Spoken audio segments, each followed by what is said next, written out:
አለመግባባቶችን የመፍቻ ባህላዊ ዘዴዎች የህግ ዕውቅና ማግኘታቸውና ስራቸውን በገለልተኝነት እንዲያከናውኑ መደረጉ የፍትህ ተደራሽነትን ለማስፋት ያግዛል። ባህላዊ ፍርድ ቤቶች የህብረተሰቡ እሴት እንደመሆናቸው የሚሰጡት ፍትህ እርቅና አንድነትን ለማውረድና የተረጋጋ ማህበረሰብ ለመገንባት ተስፋ የሚጣልባቸው ናቸው። የባህል ፍርድ ቤቶችን ማቋቋምና ዕውቅና መስጠት ያሻበት ብቸኛው ምክንያት ህዝቡ ለዘመናት ሲገለገል የቆየባቸው አገር በቀል የሆኑ ያለመግባባት መፍቻ ስርዓቶችን በማጠናከር የማህበረሰቡን የሰዎችን ፍትህ የማግኘት ህገ መንግስታዊ መብት ይበልጥ ማስፋትና ተደራሽ ለማድረግ ነው። ህብረተሰቡን የሚመስሉ በመሆናቸው ምክንያት እነዚህ ፍርድ ቤቶች የዜጎችን ወይም ፍትህ የማግኘት መብት ያነሱ የማህበረሰብ ክፍሎችን በራሳቸው ጫማ ላይ ሆነው የሚመለከቱ በመሆናቸው ምክንያትና ደግሞ በአጠቃላይ ቀልጣፋ ውሳኔ የሚሰጡ በመሆናቸው ምክንያት በአጠቃላይ የፍትህ ስርዓቱን የዜጎችን የአገልግሎት ተደራሽነት በማስፋፋት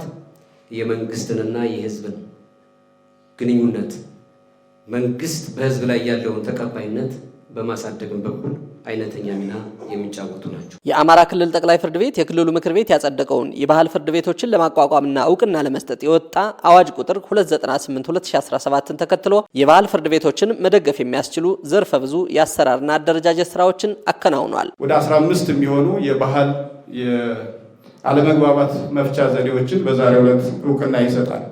ይህም ብቻ ሳይሆን ቀጣይ ሰፊ ስራ የሚጠይቅ በመሆኑ የትግበራ ፍኖተ ካርታ እንደዚሁ በምክር ቤቱ ተዘጋጅቷል። ዕውቅና ለመስጠት የሚያስችል መመሪያም በጠቅላይ ፍርድ ቤት ወጥቷል። በተከታታይ አቅም ለመገንባት የሚያስፈልግ የስልጠና ማንዋል እንደዚሁ ተዘጋጅቷል። የባህል እሴቶችን በአግባቡ ጠብቆ ለመያዝ እና ነፃ ሆነው እንዲሰሩ ለማህበረሰቡ የሚያስፈልገውን አገልግሎት እንዲሰጡ የተግባቦት ስትራቴጂም በአግባቡ ተዘጋጅቷል። የአማካሪ ምክር ቤት ጽሕፈት ቤት ተቋቁሟል።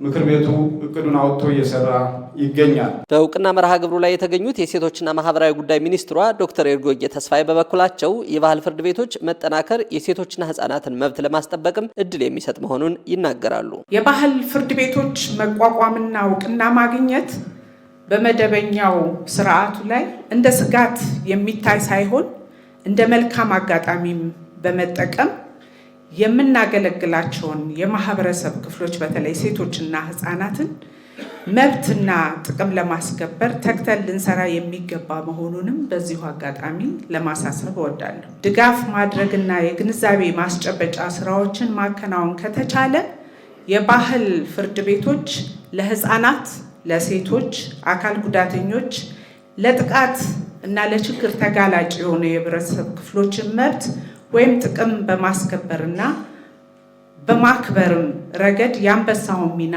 ይጫወታሉ ብዬ አምናለሁ። በሀገራችን በተጠኑ ጥናቶች እንደታየው አብዛኛው ማህበረሰብ በባህላዊ አለመግባባቶችን የመፍቻ ዘዴ መዳኘት የሚፈልግ ከመሆኑ ባሻገር ህገ መንግስታዊ መብትም በመሆኑ የፍትህ ሚኒስቴርም ለባህል ፍርድ ቤቶች አስፈላጊውን ድጋፍ የሚያደርግ መሆኑን የፍትህ ሚኒስቴር ሚኒስትር ዴኤታ ዶክተር ኤርምያስ የማነ ብርሃን ተናግረዋል። በፍትህ ሚኒስቴር ደረጃ ጥናት አስጠንተናል።